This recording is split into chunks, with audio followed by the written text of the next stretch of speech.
Welcome to exam विवेचना। तो दोस्तों, जैसा कि आपको पता है, हम अपने चैनल पर डिस्कस कर रहे हैं हिंदी साहित्य के प्रैक्टिस सेट सीरीज़ को। इस वीडियो से पहले भी हमने इसके लगभग 9 पार्ट्स को डिस्कस कर लिया है। अगर अभी तक आपने उन्हें नहीं देखा है तो आप डिस्क्रिप्शन बॉक्स में जाइए, वहाँ पर प्लेलिस्ट का आपको लिंक दे दिया गया है, तो उसे भी विजिट करिएगा। जो ये प्रैक्टिस सेट लाने का महत्व इसलिए है क्योंकि प्रत्येक परीक्षा में पिछले प्रश्नों को रिपीट करा जाता है, ठीक है। और इस तरह की प्रैक्टिस सेट को आपको सॉल्व करने से एक तरह का आपको एक अनुमान लग जाता है कि किस प्रकार की आपको तैयारी करनी है जिस तरह के प्रश्न परीक्षा में आते हैं। इसलिए मैं इस प्रैक्टिस सेट को आपके समक्ष लाया हूँ। इसी के साथ जितने भी प्रैक्टिस सेट मैं आपके साथ डिस्कस करता हूँ उन सभी के आपको नोट्स भी बनाने हैं, ताकि एक तरह से यहाँ से आपका प्रैक्टिस सेट भी हो जाए और दूसरी तरफ से वो आपके नोट्स भी बनते रहें। तो इसका आपने ध्यान रखना है। इसी के साथ आपको बता देता हूँ, हमारी टीम के द्वारा TGT Hindi, PGT Hindi, LD TET, LT commission के लिए कोर्स लॉन्च कर दिए गए हैं। अगर आप इंटरेस्टेड हो तो आप संपर्क कर सकते हो। संपर्क करने के लिए आपको नंबर बता देता हूँ 8193312129। इस पर आपने व्हाट्सएप करना है। आपकी जो भी क्वेरी होगी उसको सॉल्व कर दिया जाएगा। ये नंबर आपको डिस्क्रिप्शन बॉक्स में भी मिल जाएगा, वहाँ पर आपने व्हाट्सएप करना है। और अगर अभी तक आप हमारे टेलीग्राम चैनल के साथ नहीं जुड़े हैं तो अवश्य जुड़ेगा, उसका लिंक भी आपको डिस्क्रिप्शन बॉक्स में दे दिया गया है। तो चलिए करते हैं वीडियो को स्टार्ट। तो देखिए, पहला प्रश्न पूछा गया है 79। श्याम नारायण पांडे के व्यक्तित्व और कृतित्व से संबंधित कौन सा कथन असंगत होगा? पहला कथन है, महाराणा प्रताप और अकबर के मध्य हुए ऐतिहासिक युद्ध पर आधारित हल्दी घाटी एक खंड काव्य है। विकल्प 2 है, जौहर राजस्थान के इतिहास के लोमहर्षक आत्म बलिदान पर आधारित महाकाव्य है। उन्होंने आधुनिक युग में वीर काव्य की परंपरा को खड़ी बोली में प्रतिष्ठित किया है। उनके संस्कार द्विवेदी युगीन दृष्टिकोण उपयोगितावादी और भाव विस्तार मर्यादावादी हैं। तो बताना है 79 में कौन सा असंगत होगा। तो जो 79 में असंगत होगा तो वो होगा विकल्प 1। कैसे असंगत होगा? देखिए, जो महाराणा प्रताप और अकबर के मध्य हुए ऐतिहासिक युद्ध पर आधारित हल्दी घाटी है, यह एक खंड काव्य ना होकर महाकाव्य है। ये ध्यान रखना है, ये खंड काव्य नहीं है, ये महाकाव्य है। अगर आपसे पूछा जाए विषय कि जो हल्दी घाटी है इसका विषय क्या है, एक तो ये ऐतिहासिकता पर आधारित है। इसमें महाराणा प्रताप और अकबर के मध्य हुए युद्ध के बारे में वर्णन किया गया है। किस प्रकार से महाराणा प्रताप ने अकबर के छक्के छुड़ा दिए थे, इसके बारे में बहुत ही अच्छी तरह से जिक्र किया गया है, ठीक है। बाकी जो जौहर हो गई, इसमें राजस्थान के इतिहास के लोमहर्षक आत्म बलिदान पर आधारित महाकाव्य है। इसी के साथ उन्होंने आधुनिक युग में वीर काव्य की परंपरा को खड़ी बोली में प्रतिष्ठित किया। अगर पूछा जाए आधुनिक युग में वीर काव्य की परंपरा को खड़ी बोली में किसने प्रतिष्ठित किया था, तो ये किया गया था श्याम नारायण पांडे के द्वारा। तो कुछ एक ये इनकी विशेषताएं थी, इनको ध्यान में रखकर आपने प्रश्नों को लिखना है। आगे देखिए, प्रश्न संख्या 80। महादेवी वर्मा के यामा में कौन सी रचना संकलित नहीं है? विकल्प में है निहार, दीपशिखा, रश्मि या सांध्य गीत। तो जो सही विकल्प हो जाएगा तो वो हो जाएगा विकल्प 2, अर्थात जो दीपशिखा है ये यामा काव्य संग्रह में संकलित नहीं है। बाकी निहार, रश्मि और सांध्य गीत ये तीनों ही इसमें संकलित हैं। एक कविता है, बीन भी हूँ मैं तुम्हारी रागिनी भी हूँ, प्रसिद्ध कविता है महादेवी वर्मा की। आपने बताना है कि ये किस काव्य संग्रह में संकलित है। विकल्प में आपको दे देता हूँ, निहार, रश्मि, दीपशिखा या नीरजा। ये 4 विकल्प आपको मैंने दे दी हैं, इनमें से एक का उत्तर आपने चयन करना है। आगे देखिए 81। तो इसमें क्या पूछा गया है? पूछा गया है, निम्नलिखित को सुसंगत कीजिए। एक तरफ रचनाकार और दूसरी तरफ उनकी रचना दी गई है, इनका सम्मेलन करना है। तो चलिए करते हैं। तो देखिए, ऋतुराज ये किसकी रचना हो जाएगी? तो ये हो जाएगी, ऋतुराज की रचना कौन सी होगी? एक मर्म धर्मा और अन्य, यह इनकी रचना हो जाएगी, एक मर्म धर्मा और अन्य। फिर देखिए, रामदेव आचार्य, इनकी रचना हो जाएगी रेगिस्तान से महासागर तक। इसके पश्चात है हरीश भादानी, तो इनकी रचना कौन सी होगी? रोटी नाम सत है। इसके पश्चात है नंद चतुर्वेदी, इनकी रचना हो जाएगी यह समय मामूली नहीं है। तो इस प्रकार जो विकल्प 4 है यहाँ पर बिल्कुल सही हो जाएगा।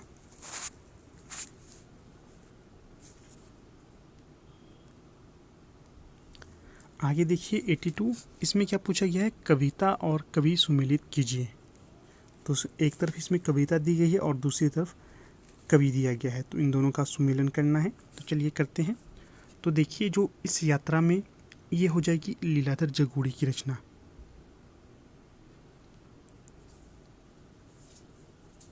इसके पश्चात है अपनी केवल धार, तो ये हो जाएगी अरुण कमल की रचना। फिर है दुनिया रोज बनती है, तो ये हो जाएगा आलोक धनवा की रचना। इसके पश्चात देखिए हवाएं चुप नहीं रहती, तो ये वेणुगोपाल की रचना हो जाएगी या कविता हो जाएगी।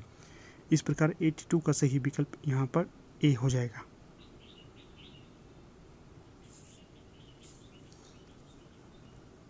आगे देखिए तो ये भी सुमेलित करने वाला है, तो चलिए कर लेते हैं सुमेलित। तो क्या पूछा गया है, एक तरफ यहाँ पर कविता दी गई है और दूसरी तरफ रचनाकार, तो इसका भी सुमेलित कर देते हैं। तो देखिए हजार हजार बाहों वाली, ये किसकी रचना हो जाएगी, तो ये हो जाएगी आपकी गजानन माधव मुक्तिबोध की। हजार हजार बाहों वाली ये इनकी नहीं होगी, रुकिएगा, नागार्जुन की हो जाएगी रचना, हजार हजार बाहों वाली नागार्जुन। फिर है चुका भी नहीं हूँ मैं, तो ये हो जाएगी शमशेर बहादुर सिंह की। इसके पश्चात है रात अब भी मौजूद है, तो ये लीलाधर जगूड़ी की हो जाएगी। भूरी भूरी खाक दुलवरी, ये गजानंद माधव मुक्तिबोध की हो जाएगी। फिर से बता देता हूँ, हजार हजार बाहों वाली, तो ये हो जाएगी नागार्जुन की। चुका भी नहीं हूँ मैं, शमशेर बहादुर सिंह की। फिर है रात अब भी मौजूद है, तो ये हो जाएगी लीलाधर जगूड़ी की। भूरी भूरी खाक दुलवरी, गजानंद माधव मुक्तिबोध, ये इस प्रकार से सुमेलित हो जाएगा। आगे है 84, तो इसमें पूछा गया है प्रयोगवाद के संबंध में कौन सा कथन असंगत हो जाएगा। तो कथन इसके संबंध में है, इसका मंतव्य समस्त परंपराओं का खंडन करके नए तत्वों का अन्वेषण करना है। इसके पश्चात है यह व्यक्ति अनुभूति और समष्टि अनुभूति को एक ही सत्य के दो रूप मानता है। यह मानता है कि बौद्धिकता को काव्यानुभूति से पृथक करके नहीं देखा जा सकता। यह मानता है कि विषय वस्तु की नवीनता ही उसके शिल्प को नया आकार देने के लिए बाध्य करेगी। तो बताना है कौन सा यहाँ पर असंगत हो जाएगा 84 में। तो जो 84 में असंगत हो जाएगा विकल्प 1। कैसे, इसका मंतव्य समस्त परंपराओं का खंडन करके नए तत्वों का अन्वेषण करना है, तो ऐसा कुछ नहीं है। ठीक है, इसका मंतव्य समस्त परंपराओं का खंडन नहीं करना है। कुछ एक परंपराओं का खंडन ये अवश्य चाहता है प्रयोगवाद, बाकी सही हो जाएंगे 84 में। इसके पश्चात कई स्टूडेंट्स ऐसे कहते हैं कि उनकी वीडियोस की क्वालिटी डाउन होती है, तो यहाँ पर देखिए, यहाँ पर 3 डॉट बने होते हैं आपके यहाँ पर ना, तो यहाँ पर जाकर आप वीडियो की क्वालिटी को बढ़ाइए। उसका जैसे ज़्यादातर देखते हैं 240 की क्वालिटी में, 240 से लेकर 360 या इससे ज़्यादा हो सके उसकी क्वालिटी में आप वीडियो को देखिएगा, आपको अच्छा दिखाई देने लग जाएगा। अगला प्रश्न देखिएगा 85, तो क्या पूछा गया है 85 में, तरनी तनुजा तट तमार तरुवल बहु छाए, झुके कुल सो जल परसन हित मनहु सुहाय, इसके रचयिता कौन होंगे। तो सही विकल्प हो जाएगा भारतेंदु हरिश्चंद्र। भारतेंदु हरिश्चंद्र ने ये पंक्तियाँ कही थी। आगे देखिएगा 86, तो क्या पूछा गया है, भारतेंदु हरिश्चंद्र के व्यक्तित्व और कृतित्व के संदर्भ में कौन सा विवरण सही नहीं होगा, नहीं पूछा गया है। तो विवरण को देख लेते हैं। जो पहला विवरण है, वे साहित्य अनुरागी और कोमल हृदय व्यक्ति थे। उन्होंने वैष्णव धर्म के प्रचारार्थ तदीय समाज की स्थापना की थी। उनका साहित्यिक कार्य गद्य पद्य की अनेक विधाओं तक फैला हुआ था। उन्होंने प्राचीन की पूर्ण उपेक्षा करके नवीन को पूर्णतः अंगीकार किया था। तो बताइएगा कौन सा गलत हो जाएगा यहाँ पर उनके व्यक्तित्व और कृतित्व से संबंधित। तो देखिएगा जो विकल्प 4 है, उन्होंने प्राचीन की पूर्ण कहा गया है, उन्होंने प्राचीन की पूर्ण उपेक्षा कर नवीन को पूर्णतः अंगीकार किया था। तो ये सरासर गलत हो जाएगा। जब भी कोई नया बात चलता है तो उसमें पिछले बात की कुछ ना कुछ अंश रह जाते हैं या विशेषता रह जाती है। अगर हम बात करें भारतेंदु युग की, तो देखिए भारतेंदु युग में ऐसा हुआ था कि जो ब्रजभाषा पूर्णतः छूटी नहीं थी और खड़ी बोली भी पूर्णतः अपनाई नहीं गई थी। कई ऐसे विद्वान थे जो द्विवेदी युग में आकर भी ब्रजभाषा का प्रयोग करते ही रह रहे थे। इसी तरह जो पुराने युग की उसमें विशेषताएं रह जाती है। इस प्रकार जो विकल्प 4 है ये गलत हो जाएगा, सही नहीं होगा ये। आगे देखिए प्रश्न संख्या 87।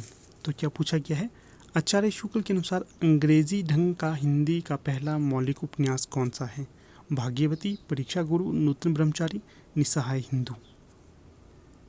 तो 87 का कौन सा सही विकल्प हो जाएगा? परीक्षा गुरु। जो परीक्षा गुरु है इन्हें आचार्य रामचंद्र शुक्ल ने अंग्रेजी ढंग का प्रथम मौलिक उपन्यास माना है। और इसका अगर प्रकाशन वर्ष पूछा जाए तो क्या होगा? 1882 इसका प्रकाशन वर्ष है, इसका भी ध्यान रखना है। अगर पूछा जाए भाग्यवती, इसका 1877 के आसपास से या 1870, इसका पूरा प्रकाशन वर्ष मुझे याद नहीं आ रहा है, 1877 शायद इसका प्रकाशन वर्ष माना जाता है। इनका भी ध्यान रखना है। कई विद्वान भाग्यवती को भी हिंदी का प्रथम उपन्यास मानते हैं, परंतु ऑथेंटिक आधार पर कहा जाए तो परीक्षा गुरु ही हिंदी का प्रथम मौलिक उपन्यास माना जाएगा। आगे देखिए 88, भारतेंदु जी किस प्रकार वर्तमान गद्य भाषा के स्वरूप प्रतिष्ठापक थे, उसी प्रकार वर्तमान साहित्य परंपरा के प्रवर्तक। उक्त कथन किस विद्वान का होगा? हजारी प्रसाद द्विवेदी, बाबू गुलाब राय, रामचंद्र शुक्ल या महावीर प्रसाद द्विवेदी। तो सही विकल्प हो जाएगा विकल्प सी, रामचंद्र शुक्ल जी ने कहा था ये। आगे है 89। तो इसमें क्या पूछा गया है? तो पूछा गया है प्रकाशन स्थान की दृष्टि से असंगत विकल्प चुनिए। तो जो पहले हम देख लेते हैं, मिला लेते हैं। भारत मित्र कलकत्ता से प्रकाशित होती है, हिंदी प्रदीप आगरा से प्रयाग से प्रकाशित होती है, उदंत मार्तंड कलकत्ता से, कवि वचन सुधा प्रयाग से। तो यहाँ पर जो असंगत होगा उसका चयन करिए। तो जो असंगत हो जाएगा तो वो हो जाएगा विकल्प 4। जो कवि वचन सुधा है ये प्रयाग से प्रकाशित नहीं होती थी। बाकी जो भारत मित्र है कलकत्ता से सही है, हिंदी प्रदीप प्रयाग से, उदंत मार्तंड कलकत्ता से। विकल्प 4 असंगत हो जाएगा। आगे देखिए 90, निम्नलिखित में से भारतेंदु की मौलिक नाट्य कृति नहीं है। अंधेर नगरी, कपूर मंजरी, भारत दुर्दशा, वैदिकी हिंसा हिंसा न भवती। तो जो कपूर मंजरी है ये इनकी मौलिक रचना नहीं मानी जाती है। इसका इन्होंने नाट्य अनुवाद इत्यादि करा है, क्योंकि पहले ये संस्कृत में थी, उसके पश्चात संस्कृत से इन्होंने इसका हिंदी में अनुवाद करा था। आगे है 91। तो क्या पूछा गया है, रंग दर्शन के रचनाकार कौन हैं?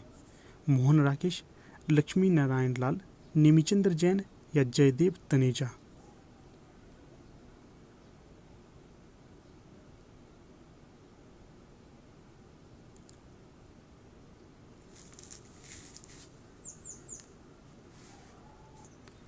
तो यहाँ पर जो 91 का सही विकल्प ए हो जाएगा, मोहन राकेश। तो रुकिएगा, मोहन राकेश नहीं, 91 का हो जाएगा रंग दर्शन के रचनाकार कौन है? तो ये नेमीचंद्र जैन हो जाएगा, नेमीचंद्र जैन। सी सही विकल्प हो जाएगा।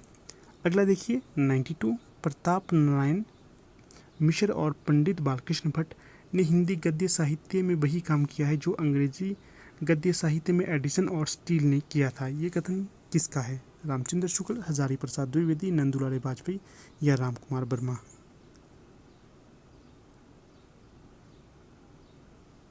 तो ये हो जाएंगे आचार्य रामचंद्र शुक्ल का कथन प्रताप नारायण मिश्र और बालकृष्ण भट्ट के लिए।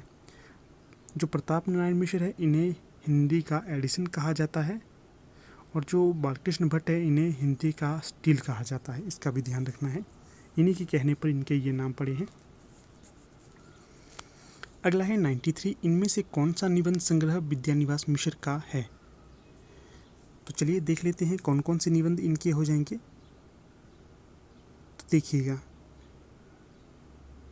एक तो हो जाएगा चितवन की छां, दूसरा तुम चंदन हम पानी, और तीसरा कदम की फूली डाल। ये तीनों ही इनके निबंध माने जाएंगे विद्यानिवास मिश्र के। तो जो विकल्प यहाँ पर सही हो जाएगा तो विकल्प 4, अ, स और य। ये तीनों निबंध इनके हो जाएंगे। आगे देख लेते हैं 94, नागरिक विचारणी पत्रिका से संबंधित कौन सा विवरण सही नहीं होगा। विवरण देख लेते हैं। 1896 में इसका प्रकाशन त्रैमासिक रूप में प्रारंभ हुआ था। प्रारंभ में इसके संपादक मंडल में श्याम सुंदर दास, सुधाकर द्विवेदी, कालिदास और राधाकृष्ण दास सम्मिलित थे। तीसरा है 1920 में यह मासिक रूप में प्रकाशित होने लगी थी। चौथा है यह मुख्यतः शोध पत्रिका है। तो बताना है कौन सा सही विकल्प हो जाएगा 94 का। तो विकल्प 3 यहाँ पर सही नहीं होगा, 3, बाकी सभी सही हो जाएंगे। अगला प्रश्न देखिए 95, क्या पूछा गया है। हिंदी साहित्य में पंडित महावीर प्रसाद द्विवेदी का सदा ऋणी रहेगा। व्याकरण की शुद्धता और भाषा की सफाई के प्रवर्तक द्विवेदी जी ही रहे थे। उक्त कथन किस विद्वान का होगा। डॉक्टर नगेंद्र, रामचंद्र शुक्ल, हजारी प्रसाद द्विवेदी, नंदुलाल वाजपेयी। तो सही विकल्प हो जाएगा 95 का, रामचंद्र शुक्ल के द्वारा ये कथन कहा गया था। अगला प्रश्न देखिए 96, क्या पूछा गया है इसमें। पत्रिका और संपादक असंगत, कौन सा विकल्प होगा यहाँ पर। तो सीधे से बता देता हूँ आपको उत्तर। जो विकल्प 1 है नटरंग, ये मोहन राकेश द्वारा प्रकाशित नहीं होती थी। बाकी सारिका अवध नारायण मुदगल सही है। नई कविता जगदीश गुप्त सही है। आलोचना नामवर सिंह सही है। 96 का जो असंगत हो जाएगा विकल्प 1। आगे देखिएगा 97, क्या पूछा गया है। हिंदी पत्रकारिता के संदर्भ में कौन सा तथ्य सही नहीं है। सुमित्रा नंदन पंत ने रूपाब का प्रकाशन किया था। सरस्वती के प्रकाशन का कार्य पंडित महावीर प्रसाद द्विवेदी ने 1900 ईस्वी में संभाला था। हंस का प्रकाशन प्रेमचंद ने प्रारंभ किया था। इंदु का प्रकाशन जयशंकर प्रसाद ने किया था। तो 97 का असंगत कथन कौन सा होगा। तो ये देखिएगा, कई बार मैंने आपको बताया था कि जो सरस्वती का प्रकाशन किसके द्वारा प्रारंभ किया गया था और महावीर प्रसाद द्विवेदी ने इसका पदभार कब से संभाला था। तो जो सरस्वती पत्रिका का प्रकाशन वर्ष 1900 से प्रकाशित होता है, बिल्कुल सही है, परंतु जो महावीर प्रसाद द्विवेदी के द्वारा इसे 1900 से प्रारंभ या संपादित नहीं किया गया था। कब से किया गया था, 1903 से। जो 1900 से किसने किया था, श्याम सुंदर दास के द्वारा। आगे है 98, तो क्या पूछा गया है इसमें। कहानी आंदोलन और उनके प्रवक्ता पुरोधा को सुमेलित कीजिए। एक तरफ कहानी आंदोलन है और दूसरी तरफ उसके प्रवक्ता हैं। तो चलिए देख लेते हैं कौन सा संगत होगा, कौन सा असंगत होगा। तो जो समानांतर कहानी है ये किनकी हो जाएगी, कमलेश्वर जी की। इसके पश्चात अपना है दूसरा, सक्रिय कहानी किसकी हो जाएगी। तो सक्रिय कहानी हो जाएगी राकेश वत्स की। फिर है सचेतन कहानी किसकी हो जाएगी, महीप सिंह की। कहानी किसकी हो जाएगी, गंगा प्रसाद बिमल की। तो 98 का जो सही विकल्प हो जाएगा तो वो विकल्प 1 हो जाएगा। अगर आपको मेरी आवाज़ थोड़ी कम लगती है या स्लो लगती है तो आप यहाँ से इसको जो 3 डॉट होते हैं यहाँ पर से इसको बढ़ा सकते हैं, ठीक है, स्पीड बढ़ जाएगी इससे। अगला प्रश्न है 99, तो क्या पूछा गया है। संस्मरणात्मक रचना और रचनाकारों की दृष्टि से कौन सा विकल्प असंगत होगा। तो देख लेते हैं। बसंत से पतझड़ तक रविंद्रनाथ त्यागी की रचना है क्या। सृजन के सहयात्री रविंद्रनाथ कालिया की रचना है। कुछ यादें कुछ बातें अमृत राय की रचना है। चिड़िया रैन बसेरा विद्यानिवास मिश्र की रचना है। तो बताना है कौन सा यहाँ पर संस्मरण असंगत हो जाएगा और संस्मरणकार असंगत हो जाएगा। तो 99 का जो असंगत हो जाएगा विकल्प 3, कुछ यादें कुछ बातें अमृत राय का नहीं होगा, बाकी सभी संगत हो जाएंगे। आगे है 100, कृति और कृतिकार को सुमेलित कीजिए। तो चलिए करते हैं। तो देखिएगा, नई कविता के प्रतिमान किसकी रचना हो जाएगी, नंदुलाल वाजपेयी की। नहीं, नंदुलाल वाजपेयी की नहीं होगी ये। नई कविता के प्रतिमान, ये हो जाएगा लक्ष्मीकांत वर्मा की। इसके पश्चात है कविता के नए प्रतिमान, तो ये नामवर सिंह की हो जाएगी। नया साहित्य नए प्रश्न, नंद दुलारे वाजपेयी की। नए साहित्य का सौंदर्य शास्त्र, गजानंद माधव मुक्तिबोध की। एक बार फिर से बता देता हूँ, बहुत ही पेचीदा सा प्रश्न है ये, सेम रचनाएं पूछी गई है। तो देखिएगा, जो नई कविता के प्रतिमान है लक्ष्मीकांत वर्मा की हो जाएगी ये। फिर है कविता के नए प्रतिमान, नामवर सिंह की ये रचना हो जाएगी। इसके पश्चात है नया साहित्य नए प्रश्न, तो ये हो जाएगी आपकी नंद दुलारे वाजपेयी की। फिर है नए साहित्य का सौंदर्य शास्त्र, तो ये हो जाएगा गजानंद माधव मुक्तिबोध का। तो जो विकल्प 4 है यहाँ पर बिल्कुल सही हो जाएगा। अगला प्रश्न देख लेते हैं 101। तो क्या पूछा गया है इसमें, कौन सा निबंध संग्रह हजारी प्रसाद द्विवेदी का नहीं है? तो विकल्प में है विषाद योग, कल्पलता, आलोक पर्व और कुटज। तो सही विकल्प हो जाएगा यहाँ पर जो विषाद योग है, यह इनका निबंध संग्रह नहीं होगा, बाकी सभी हो जाएंगे कल्पलता, आलोक पर्व और कुटज। अगला प्रश्न है 102। तो इसमें क्या पूछा गया है, पोस्ट बॉक्स नंबर 203 नाला सुपारा किसकी रचना है? अलका सरावगी, मैत्री पुष्पा, प्रभा खेतान, चित्रा मुदगल। तो 102 का सही विकल्प हो जाएगा चित्रा मुदगल की रचना हो जाएगी। इसकी जो विषय वस्तु आपको बता देता हूँ, इसमें जो तीसरा जो जेंडर है उसके बारे में बताया गया है, किस प्रकार से उन्हें समाज से निकाल दिया जाता है, किस प्रकार उनकी बेइज्जती करी जाती है, किस प्रकार का उनका संघर्ष रहता है, इसके बारे में इस रचना में बताया गया है। यह उपन्यास है, किसका है? चित्रा मुदगल का। अगला प्रश्न देख लेते हैं 103। औपन्यासिक कृतियों का रचनाकार से मिलान कीजिएगा। तो करते हैं 103 का। देखिए, कुरु कुरु स्वाहा किसकी रचना हो जाएगी? मनोहर श्याम जोशी की। इसके पश्चात है मछली मरी हुई, राजकमल चौधरी की। काला जल, तो ये हो जाएगा आपका शानी का। जीनी जीनी बीनी चदरिया, तो किसका हो जाएगा ये? अब्दुल बिस्मिल्लाह का।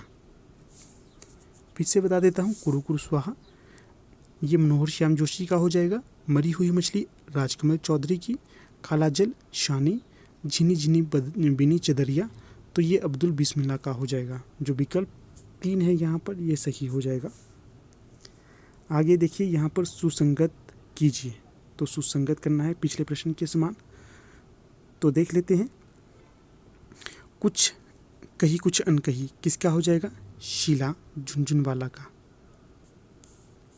फिर मुड़ मुड़ कर देखता हूँ, तो ये हो जाएगा राजेंद्र यादव का।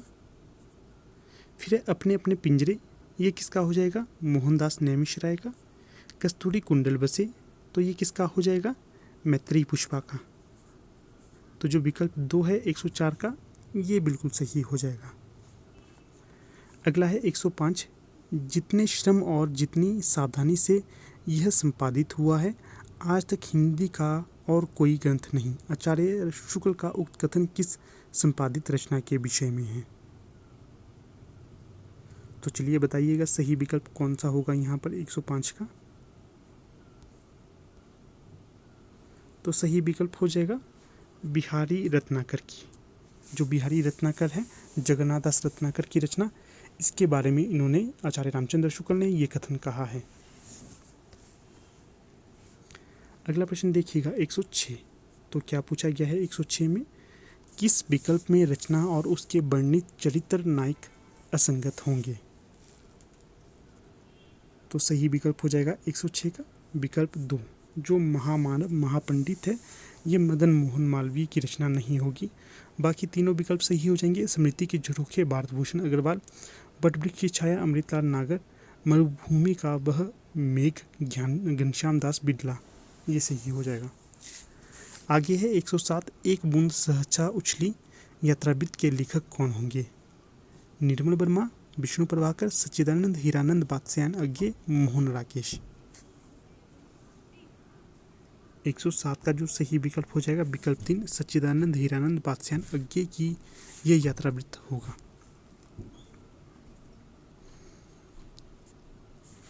अरे यायावर रहेगा याद, यह भी आगे की ही यात्रावृत्त के तौर पर जाना जाता है। यात्रावृत्त या यात्रा साहित्य आप कह सकते हैं। आगे देखिएगा 108, इनमें से कौन सा तथ्य सही नहीं है। तो पहला तथ्य है, पहला गिरमिटिया में गांधी जी द्वारा दक्षिणी अफ्रीका में चलाए गए सत्याग्रह आंदोलन का चित्रण किया गया है। दूसरा है, खंजन नयन अमृतलाल नागर में सूरदास का जीवन वृत्त चित्रित है। तीसरा है, अपने अपने अजनबी की मुख्य समस्या स्वतंत्रता के वर्णन की है। चौथा है, अर्धनारीश्वर जो कि विष्णु प्रभाकर की रचना है, स्त्रियों का महिमंडल इस रचना में किया गया है। तो बताइएगा 108 में कौन सा सही होगा, कौन सा सही नहीं होगा।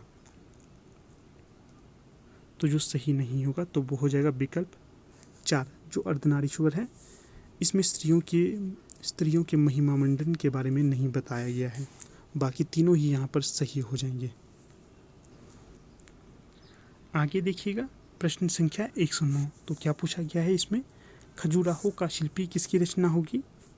तो ये शंकर शेष की रचना हो जाएगी खजुराहो का शिल्पी। इसके पश्चात है कर्फ्यू, ये किसकी रचना हो जाएगी। तो ये हो जाएगी लक्ष्मी नारायण लाल की रचना। फिर है दुलारी बाई मणिमधुकर की रचना हो जाएगी। फिर है ख्याल भारमली, तो ये हमीदुल्लाह की रचना हो जाएगी। इस प्रकार से ये नाट्य कृतियाँ नाट्यकारों के साथ सम्मिलित हो जाती हैं। तो जो विकल्प 3 है यहाँ पर ये सही हो जाएगा, 109 का 3। तो ठीक है दोस्तों, अब यहाँ पर अपनी वीडियो का समापन कर लेता हूँ। आप लोगों ने पूरी वीडियो ध्यान से देखी, इसका धन्यवाद। हो सके तो वीडियो को ज़्यादा से ज़्यादा लाइक, शेयर और चैनल को सब्सक्राइब अवश्य करना है। जल्द ही आपसे एक नई वीडियो के साथ मुलाकात होगी, तब तक धन्यवाद।